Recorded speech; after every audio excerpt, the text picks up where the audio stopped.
everyone, and yes, it is indeed time for Real Talk with Kike.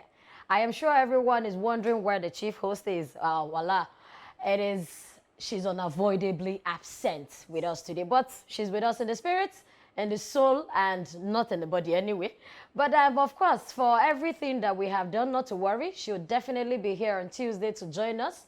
Having said that, Efo and I here will always keep you cushioned. We'll keep it real on today's episode. Efo, how you doing? Are you fine? I'm good, Damilola. It's good to see you again. It's good to see you too. You How's Lagos? Lagos is Lagos. Will always be Lagos. Oh, Lagos will always be Lagos. That's one interesting part about Lagos. Okay, right about now, it is my favorite screen session on Today in History. You might be wondering why I use the word favorite. I think that this segment actually takes us back in time for our children to appreciate history and even our country, Nigeria. Nigeria has been through a lot in the recent times, through the years. We've gone ups, downs, we've seen economic dwindling, we've seen entertainment rise. But let's take a look at Today in History. We'll be right back.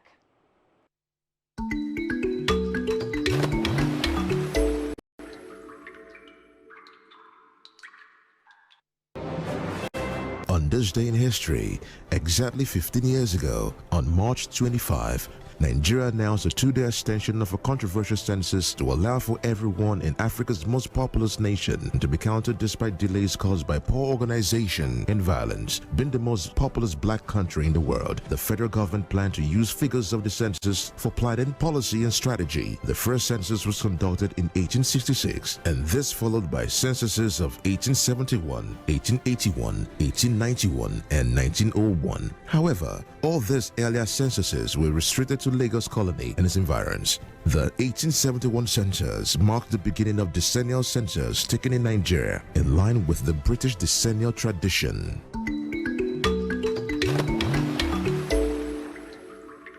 All right, you're welcome back. And of course, that was Today in History. What do you think about the census? Damilola, I wish we had proper data in our country. Because if a census was conducted about 14 years ago, and now we're talking 2021, how do we know the right figures? Today you hear we're 180 million, tomorrow you hear we're over 200 million. So the census is actually quite important. And going back to on this day in history, I think it's wonderful that history recorded the last time we had a census in the country. And we're hoping that going forward, a proper census we conducted. Well, I think that even with the last census, it was not accurate. No. Because there were a lot of places that even these census officials didn't go to for security reasons and the likes. But when we return, we will look into our topics of the day. But before then, a quick word from our sponsors. Welcome back. Last episode, we were supposed to have a real talk with Honorable Abike Dabiri, the Chairman Nigerians and Diaspora Commission, on her perspectives on African women and her commission NIDCOM. However, there was a break and a transmission failure from her end, which she greatly apologized for. We are also using this medium to tender our apologies and to let you know that in the nearest future, definitely, we will bring her back on the show to express her views about the things we want to talk about. Moving forward quickly into the business of the day, but before we get there, you were here on Tuesday, on Thursday, on Tuesday, rather, pardon me, when Honorable Abike Dabiri was supposed to come. I was. I'm sure you were geared It was up. just multiple technical issues. And I'm just hoping, I'm appealing to the network providers, you know, can they just step up the game just so that we can have our shows go on and every other aspects of our life can move on seamlessly. Thank you. Okay, so as I said, moving forward quickly into the business of the day, you do know we have been celebrating women. When I say women, not just women of strength and caliber. You also know, for our International Women's Month, this March is our International Women's Month. Just as the popular saying, what a man can do, a woman can sure do better in 1,000 folds. There is no male industry you won't find a female, be it politics, sports, music. Therefore, I remember back in school when choose courses. Yes. And you find out that courses like aeronautic engineering, like marine engineering, locomotive engineering, architecture, civil engineering. We women don't even want to go there. It seems like cast in stone for men. But I can say today that these things bring me joy because women they have shown very powerful strength in upholding a lot of industries. Times are evolving. Times are evolving. Yes. When I was growing up, I had issues in my own domestic home. So my dad never believed that a man should sweep or a man should go to wash the dish or my brother should be the one to clean the cobweb. It feels that no, that's for women. That's where we got that cliche from when they say it's a man's world. You know, let the men do that. The men wash the cars, the women are in the kitchen. All you do, cook, take care of the home front. Women were predominantly nurses and teachers. You know, so that they come back home in good time, you know, to take care of the home. I think that's where we became the first set of teachers because your mom is at home, you go to school. And most importantly, when we were growing up, there were more of single, housewives. Yes. Most of our, my mom was a housewife. She was a full housewife Full housewife. My dad insisted and said, because he wanted us to come home to her so she can continue the training that the teachers had done. So she must be home. But these days, it's changing. The narratives have changed. And Damilola, I must say, that is where they have left the training of the children to women. You know, they tell you the women take care of the children. But like you said, times have evolved, so things are changing. The women have to support their men, you know, in the bid to keep their homes running. Then if the men let us support, because sometimes the men is like it's cast in stone for them that women should be in the kitchen, or there are some certain barriers set against we women already. Like you can't go past here. Economies have changed, so the men need us to help them, you know, to run the homes, Damilola. One man's pay pocket cannot, the pay packets cannot bring home all the goodies into the family. The pay now these days does not even take you to the bus Yes, stop. it doesn't take you anywhere, but at least you have, you know, money's coming in from both ends, so it helps. But in the case where a man feels that, okay, I should be the dominating factor of finance, should it be shared maybe 50-50, or the woman should put a 30% and the man puts a 70%? Should we even inculcate this in our families? Damilola, that's another whole debate you have brought up. You know, if you're going to say 50-50, how are you going to share it where the woman is probably earning more than the man? It will still be 50-50. That's sharing formula, fair share. Damilola, that's your own fair share. You understand? By the time you say 70-30, okay, the woman earns more. The man says, because I want to be the man, okay, let me bring in 70%. How do you balance it? But she'll put her 30% and he'll put his 70% according to responsibilities and title. He is the man. We are not arguing. Damilola, we're talking theory here. Let's come back to it and Let's talk come reality. back to practical. But more importantly, I think women spend more in the house than men. The man could come in and put in a bulk sum. But you see the 1,000, the 2,000, the 500 comes more from the woman's angle because, of course, you can't wait for your husband who's gone to work or who's traveled abroad to bring 1,000 or 3,000. So when you accumulate it, we spend more.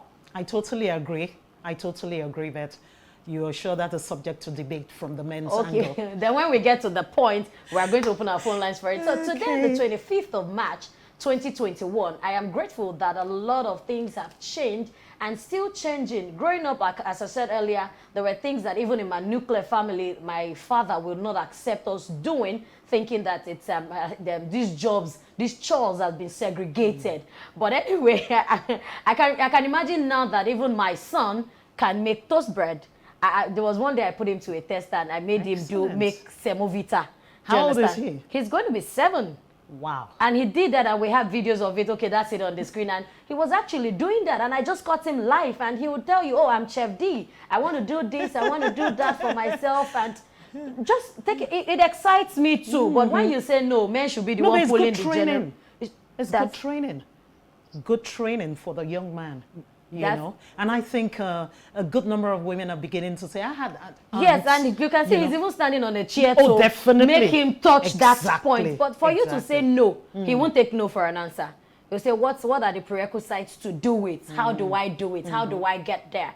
But I think that these days it's more training left for the women, not for the and we need to train even the men twice as more as we train the girls. I think so. Do you have an objection? Yes, I do.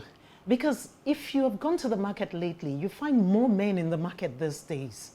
Because I want to think it's coming from the point that you give a woman maybe 2,000 naira, you say manage it, and the woman say go to the market by yourself and go and manage it. Do you understand? So it's interesting to know that a lot more men are going to the market these days to shop for their families. Do you understand? Because of the turn in the economy, family economy, the country's economy, the state's economy, put it together, you know, a lot more men are beginning to be involved in household things now. I think on this segment, I can't wait to hear from our people, our viewers. Therefore, I would like us to go into our phone lines on the screen. You can call us on the phone lines on the screen to get real public talk, real sellable talks from our audience. Or you can tweet to us on Twitter at RealTalkWithKike. Just send us a tweet. We'll read it out here. Yes, the phone number is on the screen. Okay. And I think that another thing importantly, looking at domestic chores in the house. Yes. My brother is domesticated. I cannot pound yam. It's not an excuse, but I cannot pound yam. Okay. At the time that I was growing up to pound yam, I had grown up older ones that were doing it. My brother can pound yam. My brother can cook. My brother first taught me how to use some kind of noodles with egusi, and you fix it quick. But some men are still suffering in this day and time because they didn't learn. Or would we say because their mothers didn't train them? First, I'll say kudos to your mother. Kudos to Mama. Mama, well done. You know, a good number of women, just because of what you said initially, going back to the boys, these are your chores. For the girls, these are your chores. But a good number of women do train their male children. You know, we're talking about the times that we live in now. I haven't gone into too many homes, but I know a lot more men. If you look at it, for instance, the best chef in the world, the men. They're men. The men. Absolutely. So what are we talking about? So a good number of men are becoming gradually domesticated now because they do not want a situation where a woman tells them, no, you do it yourself, you know. Yeah. I mean, if you're a good cook and a woman, you know, throws it in your face and she goes like, maybe she probably doesn't know that you can cook. You do it yourself. Then you pick it up. You pick it up and do it. You don't have to wait for her to get anything Let me share an experience with you. I think I had this connection with an NGO, and we were actually working on gender equity. Okay. So the drama scenario was they took us to a bus park at Oyigbo, Yaba, and we were made to model like the driver. After the passengers had boarded and they had paid for their transportation, so I'd been taken through, it was myself, I'd been taken through the rudiments of, okay, what you say, oh, good evening, my people, this is a bus going to Abuja, and first stop is Lokoja, and you know all those bus stops, and meanwhile, I had a glasses on that had camera, and the prompter was outside, and they were watching us. So when everybody settled down, okay, where's the driver? Let's go. And then I stood up and said, okay, good afternoon, good evening, everybody. My name is Damilola Banire, and this bus is going to Abuja. I'm going to be your chauffeur to Abuja. And the first stop is Kogi. The second stop, if you see Nigerians' reaction, hey! They were like, no. There was one man that sparked it up. I said, give me my money. I'm not going again. How will she be the one to? Another woman said, are you sure? She came to me. She said, are you sure you can do it? I will not discourage you. But that gave me an insight that even naturally we have categorized some occupations. Yes, we have. 2 years ago, there was an advert on, I think, the Lagos State BRT services, and they were actually clamoring for more women. And I see them on the streets these days, driving BRT buses. But some men will still kick against it. Does it have to do with upbringing, or it has to be with the fact that they cannot accept what the world is changing to socially? We are a very traditional people, but I think it's becoming acceptable now because you go out there, you see women driving the Kike Mauras, the tricycles. Yes. I mean, these are women who are mothers, you know. Their families have to feed. They have to feed. Like you said, your take home doesn't even take you to the bus stop. So they must feed. So you have women delving into, there was a woman mechanic in Lagos. Yes. I think I saw the documentary years ago. I saw that documentary and she was doing so well. You know, you have women in all fields. You know, so you can narrow it down to a woman does this. Any man who comes up with that kind of attitude, you know, now in 2021, you know that man probably has something coming. Do you understand? Because everybody needs to push somewhere. True. Okay. And even the woman, I think we can't always go back to men for little things. That's where I advocate for women to have a job, have something that brings you earning. You want to look good, you want to make up, you want to buy earrings, you want to buy even the monthly sanitary towel. You have to wait and fold your hand like daddy is coming. Daddy is coming in 2021, just like Jesus is coming. Let's move up, let's get to do things, let's get busy. But okay, you know what? Let's go on a quick sponsored break and we'll take a music break back to back. When we come back, we'll dive into another part of the show. Please stay with us. You're welcome back. If you're just watching, this is Real Talk with Kike, where the future is. And that song is also The Future by T.Y. Bello. I think women like Chief Mrs. Olufumilayo Ransom Kuti, if I would say Linda Ikeji, Mo Abudu, Honorable Abike Dabiri, if I continue to mention the names, we won't leave here. We won't even go out of the studio today. These women believe in the future, and of course, they have been paving way for other women like you and I. Moving forward to the story of Adejoke Lasisi that is trending, but not so trending as I would have wanted it to go viral. The entrepreneur who converts wastewater sachets into, after thorough after thorough cleaning and sterilization, she converts them into clothes, shoes, bags, and with the use of locally made wooden equipment. I think Nigeria are a talented set of people, absolutely no doubt. Now only support we lack, as in I just feel the men just support us hook, line, and sinker. Then it will be more of an enabling environment for us to thrive.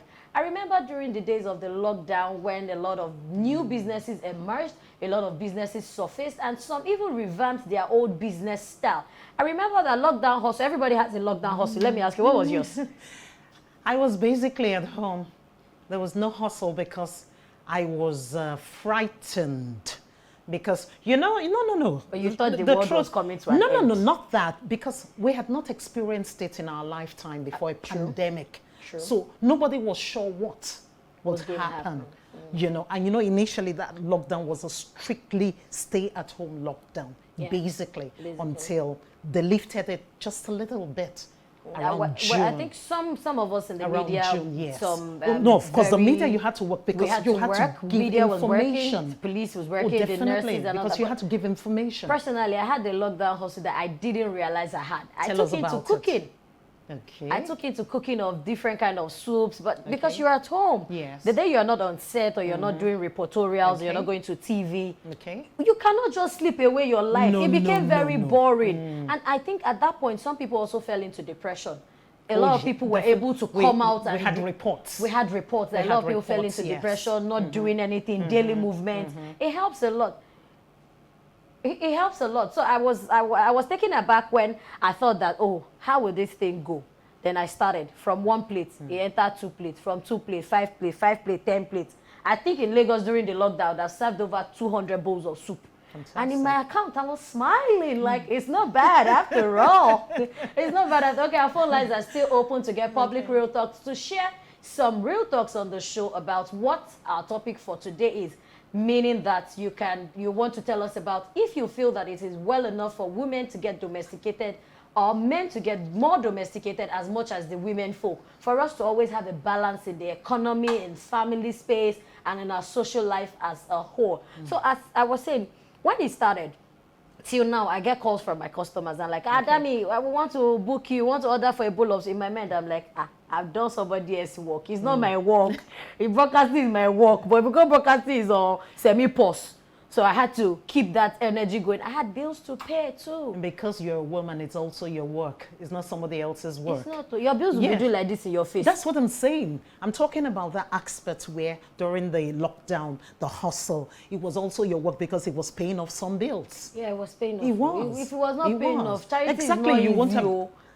You wouldn't have done it. You wouldn't have done it. I was talking to somebody yesterday, and we're talking about charity, giving alms and all of that. And I said, see, this thing sometimes is overwhelming. You want to give, really, but do you have? The thing is, you don't have to give what you do not have. Are you going to steal to give? But what the lockdown taught me, because I remember going out at some point to the bakery to get bread. I got for my landlord and his family. I got for my neighbors upstairs. Just the 3 families in the compound. It taught us to share. Yeah. Share whatever little that you have. You know, nothing was too small. And coming in from the estate gate, the security men would get their own loaves of bread also, you know, and that really helped. Yeah. It did. It did help. The one thing lockdown, I think, basically taught us was to come together the way we used to be. Look out for each other.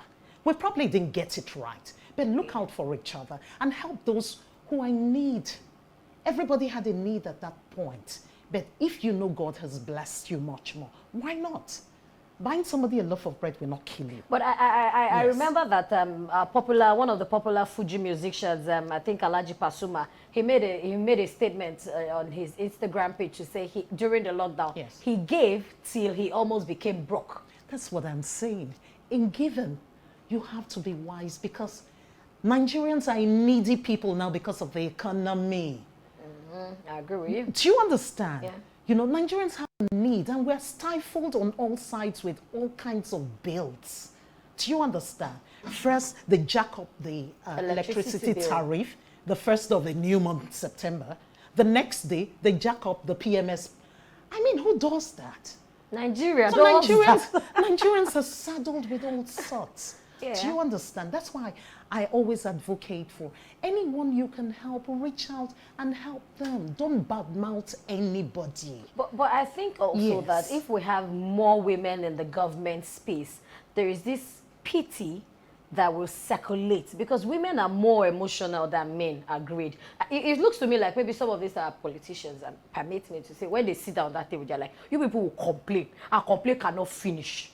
So you people should keep complaining. But I know a lot of women who did generous givings, tremendous givings during that period, and they looked out for each other more than the men. They definitely would. They definitely let's take this period to celebrate all our women. It's still the International Women's Month, and of course, looking at even what women have done, I think currently Tunisia has a female president. She's a new sworn-in president in Tunisia. We have presidents already ruling. There's no female president yet in Nigeria. Maybe if you contest, we'll vote for you. Please, okay, if you were even elected as a female president, what's your first portfolio?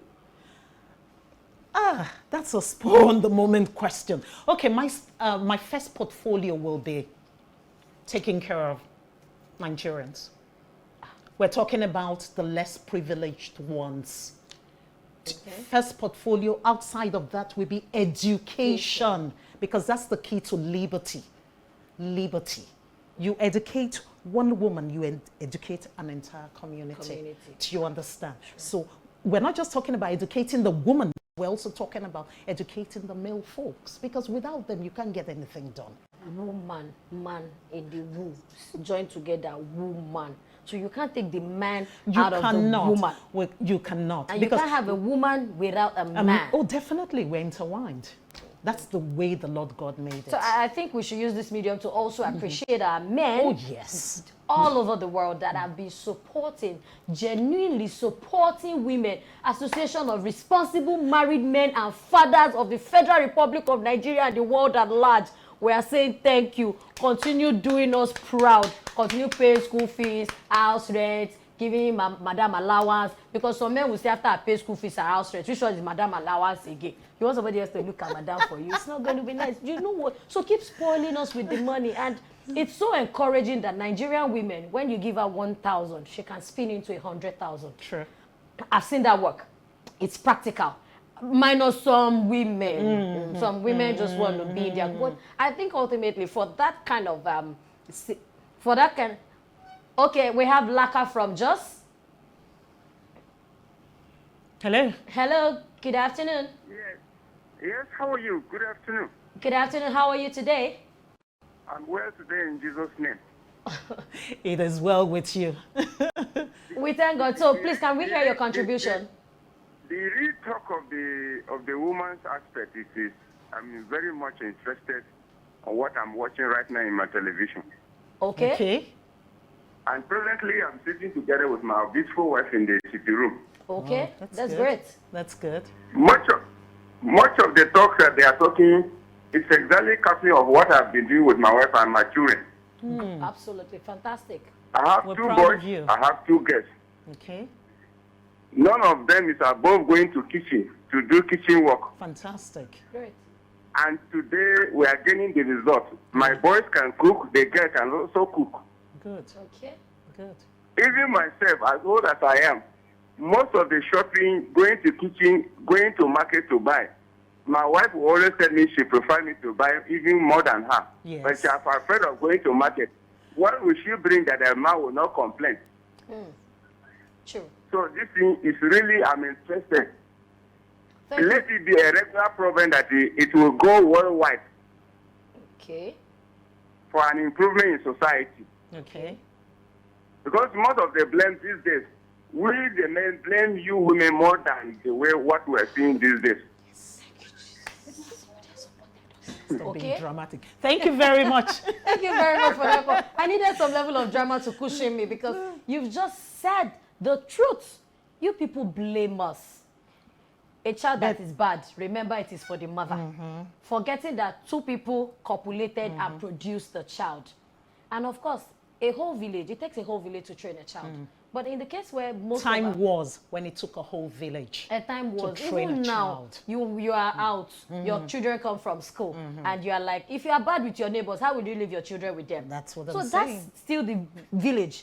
Do you understand? Okay, I was somewhere yesterday, and the woman was saying exactly what happened. Her children wanted to be dropped at her neighbor. Okay. And she called her daughter, who was about 7, 8 years old, and said, don't play rough with Aisha, don't play rough with her, so that she will not beat you. Then I heard her telling the person next to her that, she beats my child too much. I don't like it. She beats my child. In my mind, I'm like, do you tell a child to be careful of another child? Her daughter is 7. The older child is 10. Okay. Then because while you mothers are fighting, the children are playing. Because they did not send you people, it's your rift. But when we now look at situations like this and you're trying to put your feet down and say, okay, no, you can't train my child, or you can't talk to my child, or the way you have spoken to my child, I do not speak to my child like that. We're of different people. That does happen, and we're all coming from different backgrounds. We're coming from different backgrounds, different upbringing. So you would expect, we don't have a perfect world. No, not we at all. do not. Not at all. You know. We would always have it dwindling. Oh, definitely. It will come up now to go down. But I think that it is very important for us in everything we do, train a woman, send a girl to school. But I think another thing is that Nigerian lacks the attitude of adoption. We don't adopt. Maybe back to the economy. They're beginning to embrace that now, to a certain extent. To a certain extent. It's just that some people say that the process is cumbersome. Maybe there should be some kind of easier method. Well, we'll be speaking to the government about that. I would really like to adopt a child. I would just like to adopt a random child. I don't want to know from anywhere, but... You don't have to even know where the child is from. But when you come back to family, you hear that, it's not the true blood. And you say, okay, it behaves like, I cannot use that word here, but it behaves like an no, trust me, it's getting better. It's getting better. A child is always a child. It depends on the way you raise that child. You know, you don't know where that child is coming from, but you want to give that child life. Do you understand? It's getting better. We'll get there. If you say so, I think it's our traditions. It's our traditions that intercept all of this. Okay, let me come back to our children in traffic. Our children who hawk in traffic. Okay. Those children are very minors, under 18. I agree. Fine, they've always been laws upon laws. Sometimes they are not enacted. Sometimes they're enacted for 2 weeks, 3 weeks. You see some government official chase them all around. I fear, because if we say we want to take these children off the streets, that should be a priority. Then somebody says, how about the people who patronize them? Can I ask you? Please do. If you say that should be a priority, on whose part? On the government's part. Fantastic. Who is the government? Us. You and I, because I'm the government of my parlor, I'm the government of my living room, I'm the government in my apartment. Damilola, you know, but if you're talking about the children on the streets, Damilola, it goes back to the economy in the country. Homes, parents, they're trying to make ends meet. I'm not saying it's the right thing to do. If some of those children don't go out to hawk, there's no food at home. So where does this all spiral back to? The government. Who are they taking care of? Time was most of those people in government today, they went to free schools. Exactly. Free schools. Free schools. So what's happening now? If you cannot afford a private school, your child cannot go to a proper school. You go to a government school, you hear them speak vernacular morning till closing time. Do you understand? Should Nigeria be at that point? But now? if we get to that point, I will still bring it back to we women. Yes. Because we are the ones that go into delivery room back and forth. And Yes. one woman in her lifetime, we go 13 times. What happened? Why are you born children for? Sorry, why are you giving birth to these children for? That is why education is key. No, some of them are well educated. Some of them are well educated. I agree that some of them, but what's the ratio? What's the ratio? It behoves on us as women. You're a woman, I'm a woman. Let's begin to educate one another. Like the woman who claims the compound where I live. She's had 2 before first marriage, 2 again now, second marriage. And I told her, I said, if I catch you with pregnancy again, I didn't know her before these now. children. You know, I told her, I said, look at, down the road, there's somewhere called maternity. Go there. Lots of people say, me will be momo. Because you are struggling. The man is somewhere relaxing and you are dragging children with you to come and clean from one compound to the other. Do you understand? Because it really hits me. I'm a woman. It's not easy. You know, you're dragging one on the left, dragging one on the right, please. But it boils down back to family. Yes. Because we've had discussions on this kind of topic and men say they have to be carried along. Knowing fully well that, I will say 80% of Nigerian men will not hear that his wife is going to tie up her womb and agree. Or she wants to take it out and agree. Some of them don't even agree to family planning. But yet, you are the loader and she's the receiver. And it's as bad as, of course, it's also a crime in Nigeria to go under the knife for an abortion. It's not legal. So you can't do an abortion. You want to have a child that you're not even prepared for. Then the man says, you cannot do family planning without my consent. Damilola, trust me. It behoves on the woman. Use your initiative. Do you understand? A woman is on a bike, 2 children in front. The bike man is carrying those children, shielding them. Okay. She has one on her back. Okay, She has strapped. one on her leg. Where's the man? It's somewhere in Africa. So, what are we talking about? It behoves on you, you know, to take your decision. Whether you run it by the man or not. We're not trying to separate homes. No. Okay. Why are we breeding children like rabbits? We don't need it. I keep saying that, you know, Omo Bibi is not a problem. Toju Omo lo shake Omo Tito, yeah, true. Do you understand? You know, for instance, I'm sitting here humbly. I have 1 child. It's been a long journey. It's not easy. It's not. You know, we raise up. Look at all the miscreants we have on the streets. Are they not from homes? The day they were born, there was celebration. Now. Celebration, Abba. jubilation. It's very I easy for us to say, child. call them thugs, call them miscreants, call them whatever. But they belong Where to a are their woman. parents? If you're not responsible for them, they go haywire. So what are we talking about? Whether the man is consenting or not, go to the hospital. The doctors understand this. The nurses do. Explain it to them. I've had 5 children. The load is too much. My husband is not working. We can't afford bringing another life into the world again. But they can afford to do things. They can even ask you to invite the man. Do you understand? I think what we lack the most is counseling departments or an industry we should call counseling industry in the country. Okay. Do you understand? Okay. I think it's really unfair on the children. You just bring children. them here and you can take care of them. them That's why away. you find those children hawking on the streets, Because even in the dead of the night. In the dead of the night. You In can the say dead that of the again. It's night. scary And they're to me. exposed to all sorts. You know? All sorts. I think we have Michael. We have Michael from Lagos. Please join us. Good afternoon. Your education is what they should be. Can I hear you? Good afternoon. Yeah, good afternoon. Please join the conversation. You're welcome. Yeah, thank you. This is Michael on the line. Yes, You're welcome. I got that. You're welcome. Yeah, from Lagos. Thank you. I just want to discuss education you are talking about. I think fair education is not the issue here. Okay. And yeah, because, okay, come to think of Can we really hear you? it. No, we can't. Hello? I think we lost I think we lost that, but I would have really loved to hear what Michael has to say, because living in Lagos is some kind of experience you even need to add to your CV. But before we continue, let's go to the desk of our sponsors and have a word from them. Please stay with us. All right, you're welcome back, and it is still your favorite show, Real Talk with Kike, where we keep it real, conversational, open, direct, as the case may be. And of course, we're still in the month of the International Women's Month, celebrating different women from all over the globe, streaming it down to Africa, where we live, and Nigeria as our home.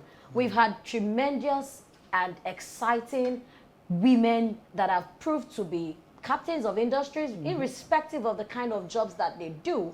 And of course, I know that the way we're talking about some jobs that are male-dominated, we also have some female-dominated occupations that men also thrive in. Like if we take maybe this day, the makeup industry, we have more of men coming into makeup industry, hairdressing, clothing line. You mentioned the best chef in the world is a man. True. So men also find their ways in women-dominated occupations or professions, so to speak. We have male nurses. We have male hosts, hair hostess. We have them in different parts of the world. That's why we said we cannot take the man out of the woman, as well as we cannot remove the woman from the man. But we're also going to look at female entrepreneurs. Oh yes, Damilola, we're going to look at let's celebrate the female entrepreneurs starting from our country. We have a caller from Benin, Charles from Benin. Good afternoon, sir. Yeah, good afternoon. Good afternoon. Are you here? Can you speak up a bit? Thank you. Yeah. Thank you. So, can you hear me? Yes, we loud can. and clear. Please go ahead. Just go ahead. We can hear you. Oh, okay. I heard lady on red. Okay. Okay. Hello? Yes, we're we here. can hear you. Okay, I heard lady on red talking about, I'm in support of how, one, the economy is totally down. You would expect those children to stay at home, just sit back, relax, do nothing, and expect it to come from nowhere. But on the other hand, the government has failed, generally. Let me take US as a case study. During this COVID-19 pandemic, each citizen received some certain amount of money while they were at home, just for them not to come outside. And I heard some in Nigeria too, though it was a scam, so it was going everywhere that Nigeria was going on lockdown, and everybody should stay at home. Then I don't know what definitely and naturally Nigeria government has failed in their duty. You won't blame those people. You won't blame those children. If really the government had done their part, they won't be outside looking. I'm telling you. Okay. But it's too much. Thank you so much, Charles. Thank you so much, Charles, for that submission. I think he agreed with you. Yes. Back to what I was saying. Now let's celebrate women achievers, those who are entrepreneurs, starting from Nigeria. We have the likes of Mrs. Atanda-owo, who set up a furniture company. She was trained as an accountant, but she set up a furniture company that's been thriving for years and years and years, and she's still on it.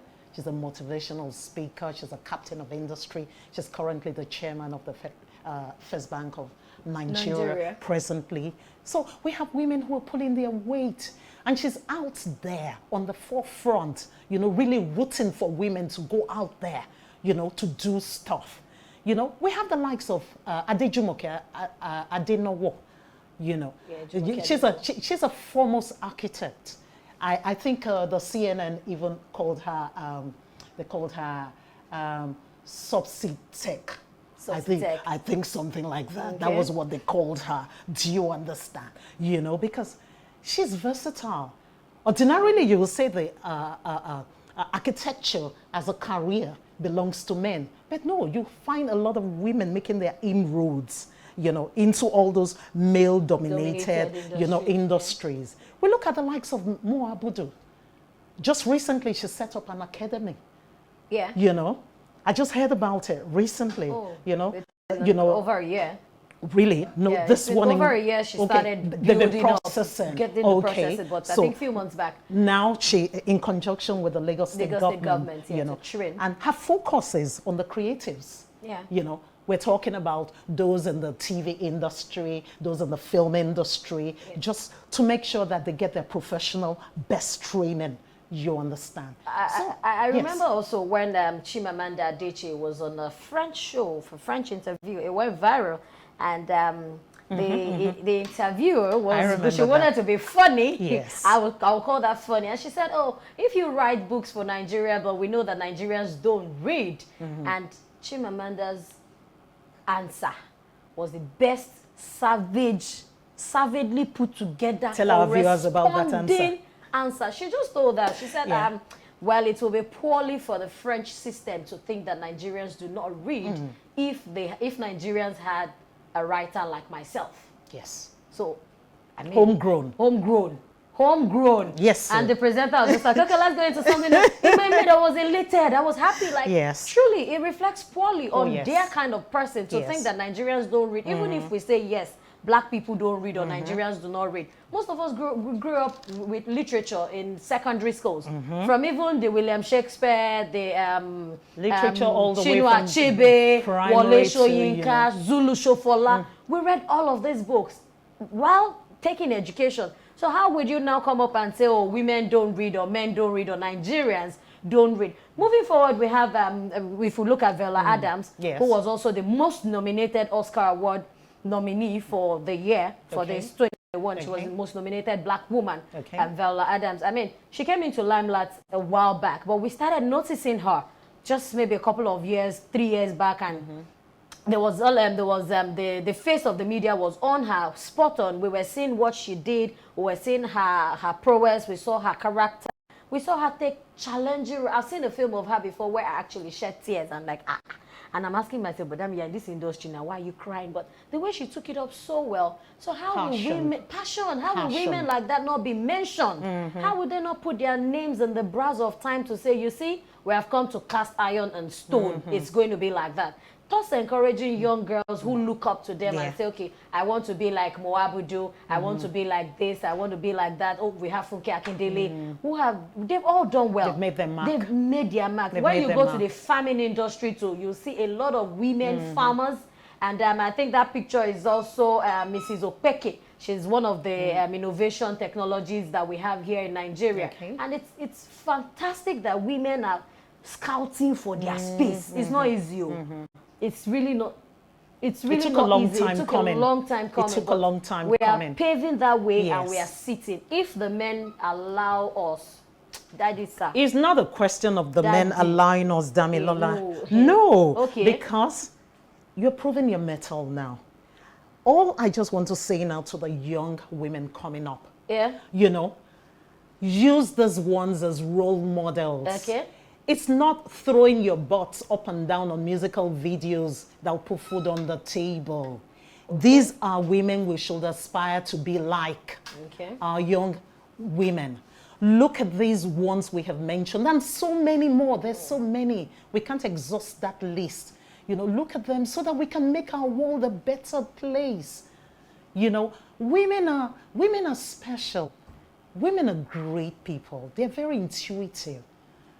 So let our young ones aspire to be like these ones who are making it out there.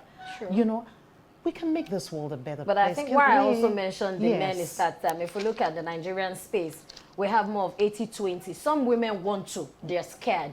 But if the men say, okay, let's put an inclusion of 60-40, whatever it is, let 40% of the women take key positions and we remain as the head. We are not dragging. It's not a dragging matter. Stay on 60. I think it will be enabling, more enabling for women to jack up themselves and push themselves. But I'll say this to all the women, making us proud all over the world. We celebrate. Putting our names out there, making it easy for these young and coming children to aspire to grow. On behalf of myself and other women out there, I want to say thank you so much Thank on behalf you. of myself and the real crew. I call us the real crew, the Yes, Real Talk so. with Kike crew. We want to say Happy International Women's Day Month once again. again. It is the Women's Month, but of course, what a man can do, a woman can do better. And without the men, we can make it happen. No spelling for women. We can make it happen. How would we just call us woo? It won't happen. So every girl child out there, to every lady out there, to every woman out there, keep up the good work. Keep doing us proud. Keep being strong. You own the world. Over to you, Efo. Every young woman out there, keep your focus. It's very important. Keep your focus. We can make this world a better place. We can. Let's show to our men folk. We appreciate the men. We love you with all our hearts. Thank you. You know, we bless you with all our hearts. We're praying for you. Give the women a chance. Give the young girls a chance. Women, keep your focus. Thank you.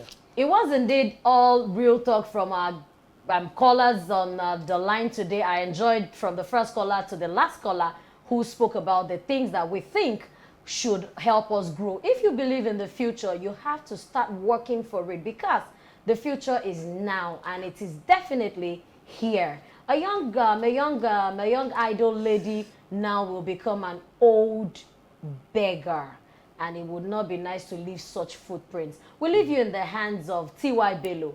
With the future, she says, we are the future and we will conquer. Thank you so much for your time. Until we come your way next week with another exciting episode, of course, with our chief host being on the seat next week. Keep it real with us. Keep it locked down. Be good. Be well. Bye-bye. Thank you. Bye-bye. See you Tuesday.